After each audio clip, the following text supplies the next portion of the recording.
Hey, how you doing? Dr. Prodigal here, just with you. Wonderful day. We're going into our fall period now. I have purposely, during this time, we restrict a lot of discussion, things like that. We stay in prayer. At least I do. And why?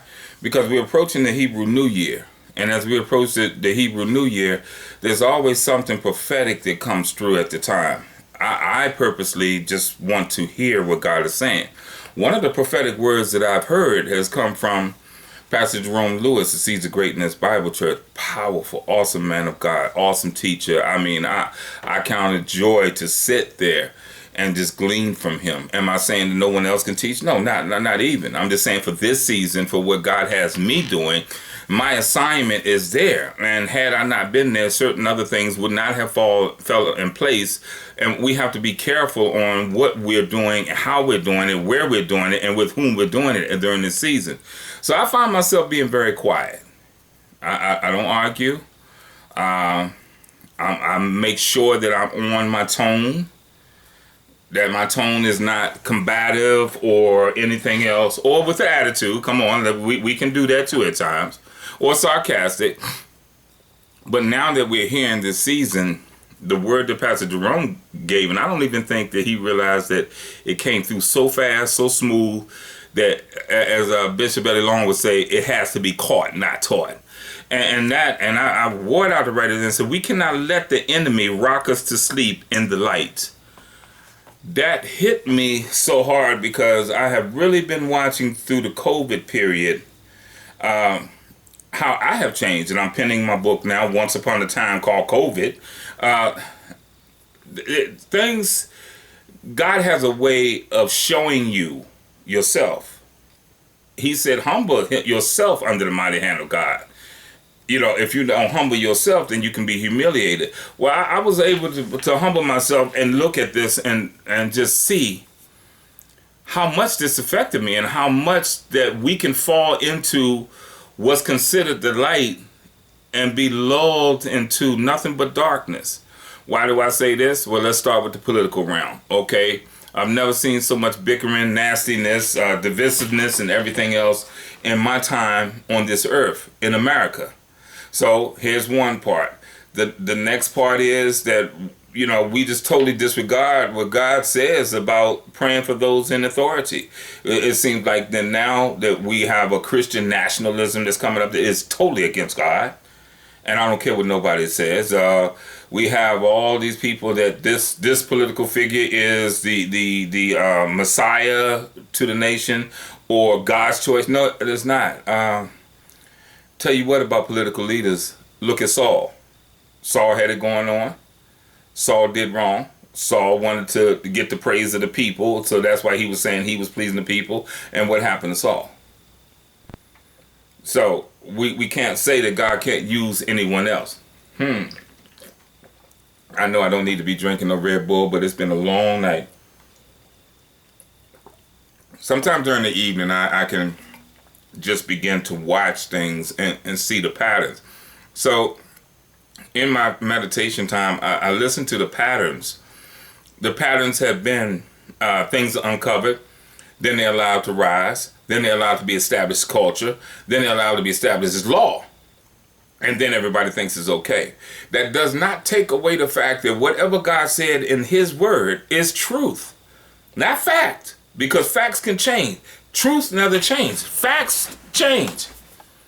You know, the fact was that I used to be 137 pounds. The truth is, I'm still me, but I'm not 137 pounds. That fact has changed now. I won't tell you how much it's changed, but it's changed. Okay, so now we have that. We're in this light, and we're thinking that we have all the light, that we have it going on. No, we don't. No, we don't. And if we follow the words of Jesus, he said, you know, the commandments that he finds the most, because he fulfilled the rest of them. He said, love God, all your heart, mind, soul, and body, and love your neighbor as yourself. Because he fulfilled everything else. You can't love your neighbor as yourself unless you love yourself. And God will not love himself. So you have to love him. and you love your neighbor as yourself. So now you give that same type of love to your neighbor. And oh my gosh, if you ever have a chance, go to Seeds of Greatness. I believe it was the 7th of September. Young lady gave an expose on love that just had me. I'm wearing it out. I'm listening to it constantly when I'm riding and everything. And the way she broke it down, very young woman, and she broke it down, my mouth was wide open. But that's what we have this going. We have this thing called light. But don't we realize that also that Satan describes him, he disguised himself as an angel of light? So even though something may be light, that does not mean it's him. So that statement, we can't let the enemy rock us to sleep in the light. When I think of the rocking to sleep, I think of my children. At one time, I would get a little rock on, and they would get it, and after a while, they were out. That's exactly what's happening now. We're getting this little motion, this little rock, and we hear the beat of maybe something, the beat of a heart, whatever, some type of sound that will lull us. And then the next thing you know, we're thinking that we've been in the light, and the whole time we've been in the dark. So how do we rid ourselves of that as disciples? This is how we rid ourselves of it. We go to Acts 17:28, and we begin to live this thing like this. In him, our position in him. In him we live, we move, and we have our being. Saints, I'm not afraid of what I see coming. But I'm more afraid of the ones that say that they know it's coming, they're prepared for it to come, and they're the 5 foolish virgins. Now, they're still virgins, but they're the foolish ones that won't be able to go in. So I like for us to just, in this next few weeks or so, let's continually place on our prayer list, not only because I have dispatched prayers for those leaders in authority of the world, not just the United States on Wednesdays, but let's also place this in our prayers, that we don't go to sleep in the light. And why I say this in the light, I'm looking outside now. Beautiful light. Beautiful. But all it takes is a little sleep and a little slumber, and we'll miss everything that God is doing in this season. This is Dr. Prodigal. I want you to give a thought about that. Let's not let the enemy rock us to sleep in the light. Be coming to you soon again. Another book coming out. Like I said, it's been very piercing, if nothing else, to be transparent of how my faith was shaken somewhat in this time of COVID. People say, my faith is never shaken. You are a lie. I stopped counting the time that at times my faith can be shaken. Yes, I will speak what God said and continue to declare it, but it doesn't mean that I didn't see it coming and it didn't look the way God said it. So now, I would like us to concentrate on this. Let us not get rocked to sleep in the light.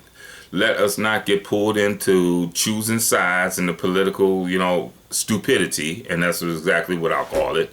Let us not, blame everyone else. Let us not look and try to argue that our doctrine is straight. If Jesus died, buried, resurrected for the remission of sins, then we can begin there. Let's stop being ignorant, arrogant, and boastful, and let's start being humble, submissive, and loving. God bless you, Dr. Prodigal. Remember, we can't go to sleep in the light.